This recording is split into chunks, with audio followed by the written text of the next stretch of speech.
माझ्या घातपाताचा कट रचणारा मुख्य सूत्रधार धनंजय मुंडेंची मुख्यमंत्र्यांनी चौकशी करावी अशी मागणी आता जरांगेंनी केली आहे। अजित पवार ही घाण अजून किती दिवस सांभाळणार असा सवालही जरांगेंनी उपस्थित केला आहे। मुख्यमंत्री साहेब, तुम्हाला शेवटचं सांगतो, आजला राज्याचा नाश करणारा नासकाळ त्याचा शेवट करा।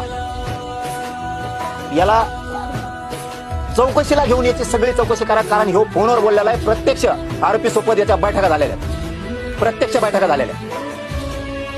यांनीच ह्या धनंजय मुंडेनं सामूहिक कट रचलेला आहे। खून करण्याचा म्हणा, गाडी घालायचा अंगावर म्हणा, खातपात गोळ्या औषधं देऊन म्हणा, ही सगळा सामूहिक कट आणि घातपात करण्याचा मुख्य कारणीभूत धनंजय मुंडे। याला चौकशीला घ्या। तुम्ही काय करताय? लोक म्हणतात ना, यंत्रणा ही सरकारच्या आहारी जाते किंवा कार्यकर्त्याच्या आहारी जाते, ही आम्हाला सिद्ध होणार।